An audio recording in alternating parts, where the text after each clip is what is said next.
Hello student, कैसे हैं आप सब। उम्मीद करता हूं आप सब अच्छे होंगे, मस्त होंगे, बेहतर होंगे, आपकी पढ़ाई बेहतर चल रही होगी। और क्लास 12th केमिस्ट्री एनसीईआरटी में चैप्टर 5 में प्यारे बच्चों आज का जो हमारा टॉपिक है कोलाइडी तंत्र शोधन की दो विधि, एक तो अपोहन और दूसरा विद्युत अपोहन। दोनों सेम है इसलिए एक साथ हम इसको कवर कर देते हैं। और एक यदि आपसे बन रहा है तो दूसरा भी बन जाएगा, सिंपल और कुछ भी नहीं है। अपोहन और विद्युत अपोहन दोनों आपको एक साथ तैयार कर लेना है और थोड़ा सा डायग्राम में चेंजेस रहेगा और कुछ भी नहीं है, ठीक है। जैसे हमारे पास कोई भी कोलाइडी तंत्र है उसमें कुछ ना कुछ अशुद्धियां होती है और अशुद्धियों को दूर करने के लिए हम उसका शोधन करते हैं। शोधन का अर्थ ही है अशुद्धियों को दूर करना, चाहे हम किसी भी विधि से करें। हम मुख्य रूप से पढ़ते हैं 3-4 विधि हैं आपके सिलेबस में। एक अपोहन है, विद्युत अपोहन, अति सूक्ष्म छनन और अति अभिकेंद्रण। 4 मेथड है जिसमें से 2 महत्वपूर्ण है जो कि आपको तैयार करना चाहिए। एक तो आपका अपोहन जैसा कि आपको टॉपिक दिख रहा है और दूसरा आपका विद्युत अपोहन। सबसे पहले आपको अपोहन की परिभाषा याद कर लेनी चाहिए कि अपोहन है क्या चीज, ठीक है। जैसे अपोहन के बाद विद्युत अपोहन पढ़ेंगे तो अपोहन की परिभाषा आप लोगों को याद करना है। तो यहां पर आप देख सकते हैं साल से, साल का मतलब होता है कोलाइडी तंत्र। साल से आयनों या विद्युत अपघट्टों या विद्युत अपघट्ट के अणुओं की अशुद्धियों का पारगम्य झिल्ली से विसरण द्वारा अलग करने के प्रक्रम को अपोहन कहा जाता है। विसरण द्वारा अलग करेंगे, कहने का मतलब हम किसी भी कोलाइडी तंत्र का शोधन करना चाहते हैं, उसे हम एक पात्र में रख लेते हैं या मान लीजिए पारगम्य झिल्ली में रख लेते हैं, जिसे चर्मपत्र या जंतु झिल्ली के नाम से भी जाना जाता है। जब उसमें हम रख लेते हैं और किसी विलायक में इसको रखते हैं तो जो अशुद्धियां होती हैं उस चर्मपत्र से बाहर निकल जाती है। किसी विलायक में रखेंगे, विसरण की क्रिया क्या है? विलायक के अणुओं का विलायक की ओर, विलेय के अणुओं का मतलब छोटे छोटे कणों का विलायक की ओर गति करना, वो विसरण कहलाता है। परसरण में इसके अपोजिट होता है, विलायक का विलयन की ओर गति करना, और विलयन में से विलय निकलकर विलायक की ओर जाए तो विसरण की क्रिया है।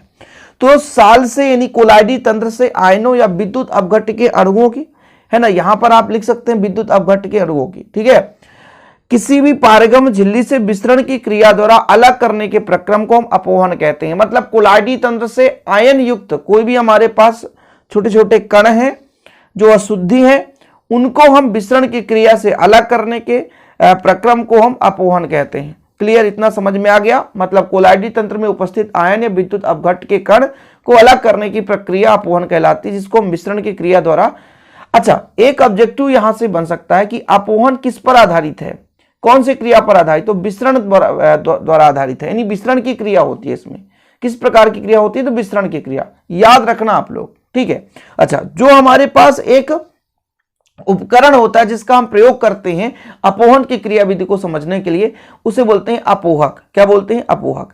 अब इसमें करते क्या है कि इस क्रिया के लिए प्रयुक्त उपकरण को अपोहक कहते हैं। जंतु झिल्ली अथवा चर्मपत्र की एक थैली में कोलाइडी साल डालकर, भरकर नहीं, डालकर यानी कोलाइडी तंत्र भरकर या डालकर एक बीकर में लटका देते हैं। बीकर में लटका देते हैं, एक ऐसा बीकर होना चाहिए जिसमें मान लीजिए पानी भरा हो, विलायक होना चाहिए, जिसके कारण भाई विलायक यदि नहीं रहेगा तो फिर उसमें विसरण की क्रिया कैसे होगी? चर्मपत्र या जंतु झिल्ली का एक आपके पास पोटली है जिसे थैली बोलते हैं, इसमें हम डालते हैं क्या? कोलाइडी साल, जिसके अशुद्धियों को दूर करना होता है।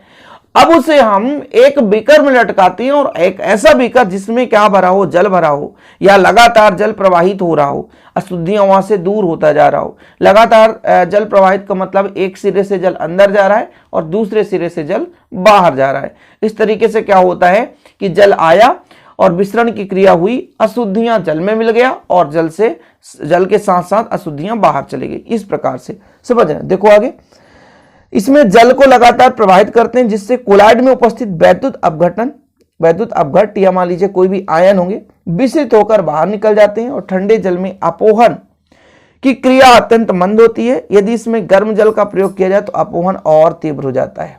अब इसमें देखो आप लोग, ठीक है, इसमें आपको समझ में आएगा कुछ कि हाँ क्या चीजें हैं। यहां पर देखो एक पोटली दिख रहा है ना, इसे हम एक बोल सकते हैं अपोहन बैग। पूरे उपकरण को हम अपोहक बोलते हैं, अपोहक पूरे उपकरण को। लेकिन ये जो पोटली थैली दिख रही है ना, ये अर्ध पारगम झिल्ली युक्त है। पारगम, अर्ध पारगम तो नहीं बोल सकते यार, अर्ध पारगम में क्या होता है? परसरण की क्रिया होती है। यदि मैं कहीं पे बोला हूं तो थोड़ा माफ करना, पारगम झिल्ली होना चाहिए। क्या? पारगम झिल्ली। पारगम झिल्ली जिससे कि विलेय के अणु जा सके बाहर। क्योंकि भाई साहब ये कोलाइडी तंत्र है, इसमें अशुद्धियां विलेय के रूप में उपस्थित है। आयन जो है विद्युत अपघट्ट के आयन या विद्युत अपघट्ट के अणु, ठीक है, तो इसे हम बोलेंगे पारगम्य झिल्ली। एक प्रकार से नोट कर लेना, यदि अर्ध पारगम मैंने कहीं पे बोला हो तो उसे माफ करना, आप पारगम्य झिल्ली लिखना। पारगम्य झिल्ली है ना। चर्मपत्र या जंतु झिल्ली इसे बोलते हैं, मतलब जंतु के चर्म से बनाया जाता है, यानी चमड़ा से बनाया जाता है, इसलिए इसे हम चर्मपत्रक बोल सकते हैं, जंतु झिल्ली बोल सकते हैं। अभी हमारे पास क्या है, कोलाइडी साल इसके अंदर है ना, यानी कोलाइडी तंत्र है। और ये हमारे पास अपोहन बैग है, ये हम इसको बोल सकते हैं क्या, पारगम्य झिल्ली। अब इसमें हमने कोलाइडी सॉल भर दिया जिसका हमको शुद्धिकरण करना है, और इसको एक बीकर में लटका दिया एक किसी माध्यम से। अब इसमें देखो, एक माध्यम से जल को अंदर प्रवेश करा रहे हैं, एक माध्यम से बाहर निकाल रहे हैं। क्यों? क्योंकि इसके अंदर जितना शुद्ध जल होगा विसरण की क्रिया उतनी अच्छे से होगी, और अंदर का जो भाई साहब हमारे पास मटेरियल है, कोलाइडी तंत्र है, उसमें से विद्युत अपघट्ट के आयन विसरण की क्रिया द्वारा बाहर निकल जाएंगे। सिंपल है, लगातार ये प्रक्रिया करते जाते हैं, अंदर की शुद्धियां बाहर निकल जाती हैं। ये तो हमारा हुआ अपोहन। अपोहन और विद्युत अपोहन में क्या डिफरेंस है? बहुत ज्यादा डिफरेंस है कि थोड़ा बहुत नॉर्मल है। विद्युत अपोहन में क्या करते हैं, सेम है, हमारे पास एक थैली है ना, या हम कह सकते हैं पारगम्य झिल्ली है, ठीक है, और इसमें कोलाइडी साल भरा हुआ है, यानी कोलाइडी तंत्र भरा हुआ है जिसका हमको शोधन करना होता है। और ये हमारे पास एक पुनः बीकर में लटकाया गया है, और इस बीकर में एक भाग से मान लीजिए विलायक जल भरा जाता है और एक से निकाला जाता है, लगातार होता रहता है। इसमें भी विसरण की क्रिया होती है, लेकिन थोड़ा सा यहाँ पर समझो, इसमें क्या लगाया गया है, देखो एक एनोड और एक कैथोड, बाह्य माध्यम से एक परिपथ को जोड़ दिया गया है और विद्युत धारा प्रवाहित करते हैं। इससे होता क्या है, जैसे यहाँ पर धनात्मक आयन है, यहाँ पर ऋण आयन है, तो ये विपरीत आयन वाले कणों को अपनी ओर आकर्षित करते हैं, जिससे जो कोलाइडी तंत्र होता है इसके अंदर उपस्थित अशुद्धियां उतने ही आसानी से बाहर निकल जाती हैं। क्यों? क्योंकि इनको कौन खींच रहा है, कैथोड और एनोड। विपरीत आयन वाले कणों को अपनी ओर ये क्या करेंगे, अपनी ओर खींचेंगे। जैसे हमारे पास इलेक्ट्रोड भी है, कैथोड भी है, मतलब कहने के बाद एनोड भी है, यानी इलेक्ट्रोड तो दोनों कहलाएंगे, इनमें से एनोड कैथोड है। एनोड पर पॉजिटिव चार्ज, कैथोड पर नेगेटिव चार्ज।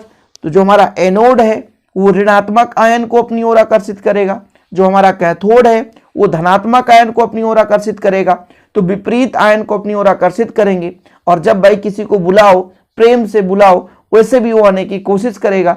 वैसे भी इस जो हमारे पास थैली है, ये जंतु पत्र है, यानी चर्म पत्र बोल सकते हैं, जंतु झिल्ली है, इसमें कोलाइडी तंत्र भरा है, और इसमें बाहर विलायक है, मतलब जल के अणु है, जल कह सकते हो, या कोई अन्य विलायक, मुख्य रूप से जल ही यूज करते हैं। तो ऑलरेडी बिना बाह्य माध्यम के भी इसमें विसरण की क्रिया होती, लेकिन विपरीत आवेश वाले इलेक्ट्रोड लगा देने से और विद्युत धारा प्रवाहित करने से जो यहाँ पर कोलाइडी साल यानी कोलाइडी तंत्र के अंदर विद्युत अपघट्ट के आयन हैं, वो क्या करते हैं, इलेक्ट्रोड की ओर आकर्षित होते हैं। जैसे हमारे पास यदि एनोड पर पॉजिटिव चार्ज है तो ऋणात्मक आयन वाले अणुओं को अपनी ओर आकर्षित करेगा, और जो कैथोड पर यदि निगेटिव चार्ज है तो धनात्मक आयन वाले अणुओं को अपनी ओर आकर्षित करेगा, जिससे आसानी से विसरण होगी और बाहर निकल आएगा कोलाइडी तंत्र का अशुद्धि यानी आयन, और इस प्रकार से कोलाइडी तंत्र का शोधन